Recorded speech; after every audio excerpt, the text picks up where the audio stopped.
이스라엘의 평안과 번영을 또 약속하셨거든요. 이유는 하나님을 드러내시기 위해서요.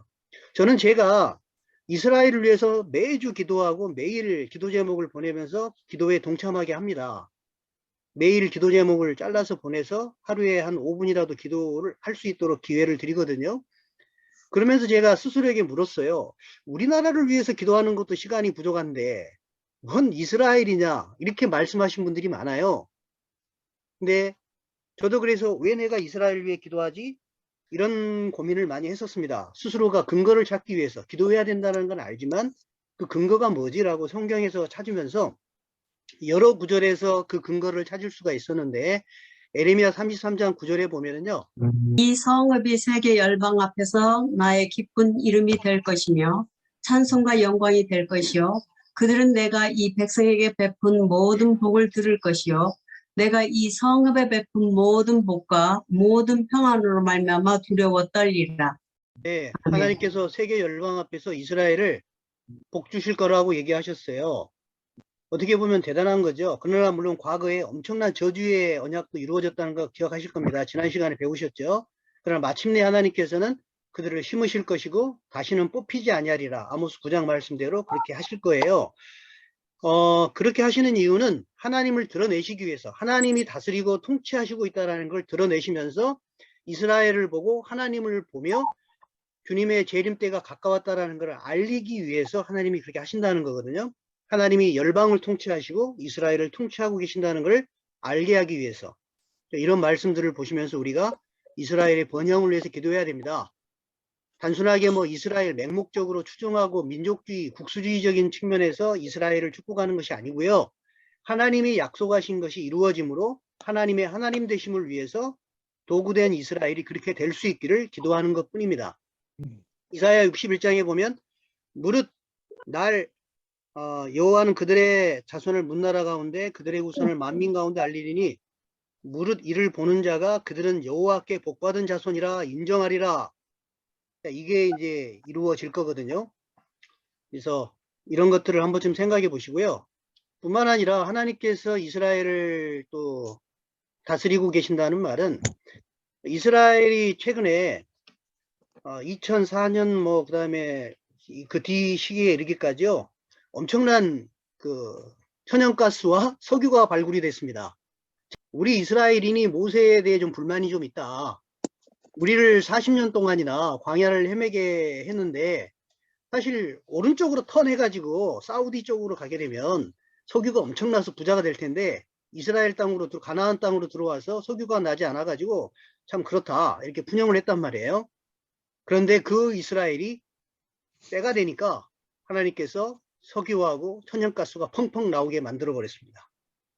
여기 보이는 대로 석유 과학자 헤럴드 바잉거라는 사람이 몇 년 내에 이스라엘은 세계적 석유 가스 생산국이 될 것이다. 그 셰일 오일의 매장량이 사우디 원유와 맞먹어 가지고 세계 그 산유국의 제2위 자리에 오를 수 있다는 그런 보고가 있습니다. 에너지 자립은 물론이거니와 세계적인 에너지 강국이 될 것이다라고 얘기하고 있어요. 대단하지 않습니까? 백성들을 불러 산에 이르게 하고 거기에서 의로운 제사를 드릴 것이며 바다의 풍부한 것과 모래에 감추어진 보배를 흡수하리로다. 아셀에 대하여는 일러스되 아셀은 아들들 중에 더 복을 받으며 그의 형제에게 기쁨이 되며 그의 발이 기름에 잠길지로다. 네, 이 글을 2000년대에 읽기 전에는 이게 무슨 말이지? 이런 생각을 했을 겁니다.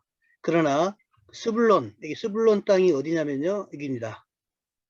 예, 갈릴리 오른쪽하고 지중해 요 사이잖아요. 스불론, 이사갈, 그 다음에 여기 아셀이라고 나왔잖아요. 요 지역에서 지금 그 바다, 지중해 요쪽 보이시죠? 요 2, 3, 5번 이 지역에서 이렇게 천연가스가 이렇게 발견이 되고요. 테라비브지요. 그 다음에 시벨라 유전 여기에서도 엄청난 이제 매장량의 그런 원유가 이제 나온다라는 거 이런 걸 보게 되면 하나님께서 이 약속들을 이루어가고 계신다. 하나님께서 다스리고 있다라는 걸 2000년대에 와서 확인할 수가 있게 되는 거 아니겠습니까? 테라비브에 가면 노벨상 거리가 세계 인구의 0.2%인데 노벨상이 30%예요. 그래서 테라비브의 노벨상 거리는 노벨 그 학문적으로 연구한 측면이 굉장히 30%, 40% 이렇게 가니까요.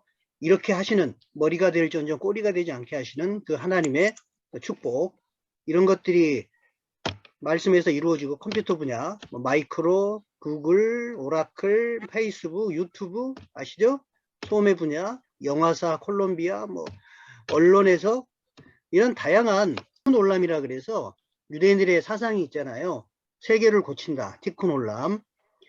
여기에서 유대인 창의성의 기초가 있다라고 홍익희라는 분은 이제 설명을 하고 있는데, 아브라함에게서 받은 축복, 내 씨로 말미암아 천하 만민이 복으로 될 것이다. 그래서 어릴 때부터 아이들을 가르칠 때 공부 잘해서 부자 되라, 공부 잘해가지고 잘 먹고 잘 살아야 된다, 이게 아니라 내가 가진 재능과 은사와 이 모든 것은 천하 만민에게 어떻게 하면 복을 줄 수 있을까, 이런 사고방식으로 가르치게 되잖아요. 그런 사상의 탁월성에서 이 세계에 영향을 주는 그런 측면으로 가고 있는 측면들을 보면 하나님께서 분명 이 이스라엘을 다스리고 계신다라는 걸 생각을 해보게 됩니다. 이스라엘의 공식 국가 언어로 채택, 이건 기적이거든요. 1922년에 영국이 당시 팔레스타인을 통치하고 있으면서 영국 정부가 공식 선언을 했어요. 팔레스타인 유대인들의 공식 언어는 히브리어다. 바로 이 벤 야후다라는 사람에 의해서 죽은 언어가 부활이 됐습니다.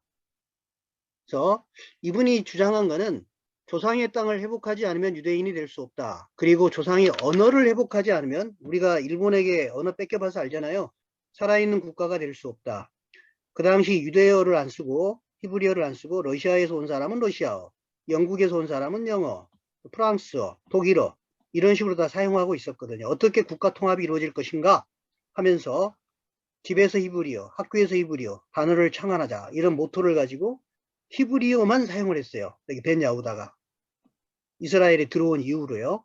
자기 아이도 부인도 사전도 발견하고 신문도 발견하고, 그러면서 어느 순간 이제 히브리어는 예배당을 벗어나 공부방으로, 학교로, 가정으로 갈 것이다. 드디어 살아있는 언어가 될 것이다. 그의 말대로 그가 사망했던 그 해에 이스라엘 국가 공식 언어로 채택됐다는 거, 기적입니다. 다시 이 말을 쓰리라는 하나님의 말씀도 있죠. 1948년에 쿰남 사본이 발견됐습니다. 우연일까요? 섭리일까요? 왜 그동안 2000년 동안 발견 안 되다가 이스라엘의 독립과 더불어서 쿰남 사본이 발견됐을까요?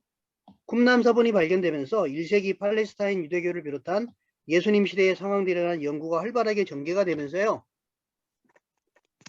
기독교가 서구화되는 과정에서 잃어버렸던 기독교의 본래적 뿌리, 유산 회복에 대한 관심이 높아지고요. 또 유대인의 위치를 재설정하는 회복주의 관점으로, 대체 신학에서 회복주의 관점으로 신학 연구의 방향이 조정되는 좋은 기초 자료가 되고요.